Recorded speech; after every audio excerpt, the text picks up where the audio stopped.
अस्सलाम वालेकुम, welcome back to my channel. कैसे उम्मीद करती हूँ खैरियत से होंगे। अल्हम्दुलिल्लाह हम भी खैरियत से हैं। जैसे कि हम मदीना मुनव्वरा आए हुए हैं और आपको मदीना के व्लॉग देखने को मिल रहे हैं, तो आज जो है आपके साथ जन्नतुल बकी से रिलेटेड जो है कुछ इन्फॉर्मेशन आपके साथ शेयर करेंगे।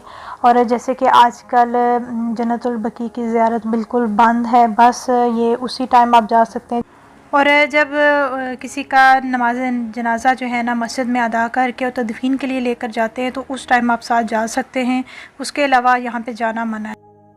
और इसी के साथ एक हदीस मुबारक आपके साथ मैं शेयर करूँगी। हज़रत मोहम्मद सल्लल्लाहु अलैहि वसल्लम ने फरमाया कि कब्रों की ज़ियारत किया करें, क्योंकि ये आपको आखिरत की याद दिलाती है।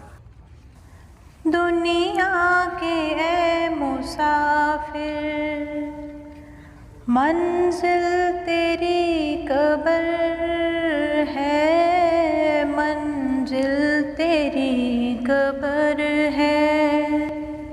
तय कर रहा है जो तू दो दिन का ये सफ़र है, दो दिन का ये सफ़र है। पहले यहाँ पे एक दीवार हुआ करती थी जो कि बकी का इलाका है, और ये बकी का जो है ना मदीना की दीवार से बाहर थी।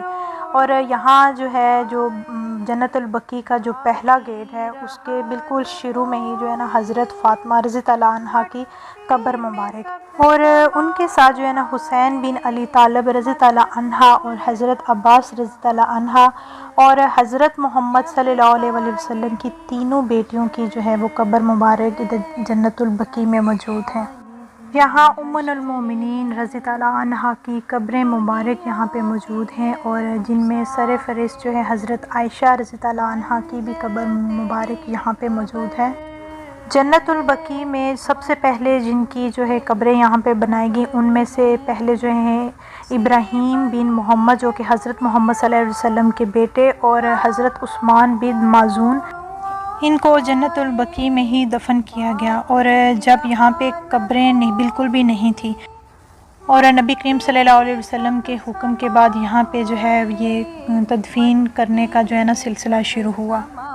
और जन्नतुल बकी में ये है कि जिस कब्र पे एक पत्थर है वो मर्द की होती है, और जिस पे दो पत्थर हैं वो औरत की, तो ये निशानदेही करती है कि ये मर्द की कब्र है या औरत की। हदीस मुबारक है कि हज़रत मोहम्मद सल्लल्लाहु अलैहि वसल्लम ने फरमाया कि जन्नतुल बकी में से 70,000 लोगों को जन्नत में दाखिल किया जाएगा।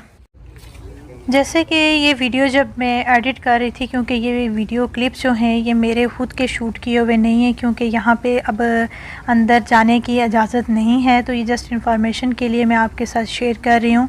और जब हम यहाँ पे जाते हैं तो हमारी कैफियत क्या होती है, क्या तासुरात होते हैं और दिमाग में क्या चल रहा होता है, और ये देख के यही महसूस होता है कि ये दुनिया फ़ानी है, तो सारी चीज़ें दुनिया की इधर ही रह जानी, और हम सब ने यहीं जाना है। और अल्लाह पाक हम सब की मग़फ़िरत फरमाए, आमीन सुम्मा आमीन या रब्बुल आलमीन। से बनी है दुनिया लाखों करोड़ों आए, बाकी रहा न कोई, मट्टी में सब समाए। मत भूलना यहाँ पर सबका यही हशर है, सबका यही हशर है। दुनिया के ए मुसाफिर, मंजिल तेरी कब्र है। और ये जो आपको वीडियो क्लिप नज़र आ रही है ये जन्नतुल बकी का बाहर वाली साइड है जो मैंने ये वीडियो शूट की थी, और इसी की दाईं तरफ जो है मस्जिदुल नबवी आपको नज़र आ रहे हैं, मस्जिद नबवी के मीनार। उम्मीद करती हूँ आपको आज की वीडियो अच्छी लगी होगी। अगर चैनल पे नए आए हैं तो काइंडली चैनल को सब्सक्राइब कर लीजिएगा और बेल के बटन को ज़रूर प्रेस करें ताकि आने वाली नई वीडियो की नोटिफिकेशन आपको मिले। अगर आपको ये वीडियो अच्छी लगे तो लाइक शेयर ज़रूर कीजिएगा, और फैमिली फ्रेंड में इस वीडियो को शेयर ज़रूर कीजिएगा। तो इंशाल्लाह मिलेंगे नए व्लॉग के साथ। अल्लाह पाक आप सबको अपने रहमतों बरकतों के साए में रखे। टेक केयर, अल्लाह हाफिज़।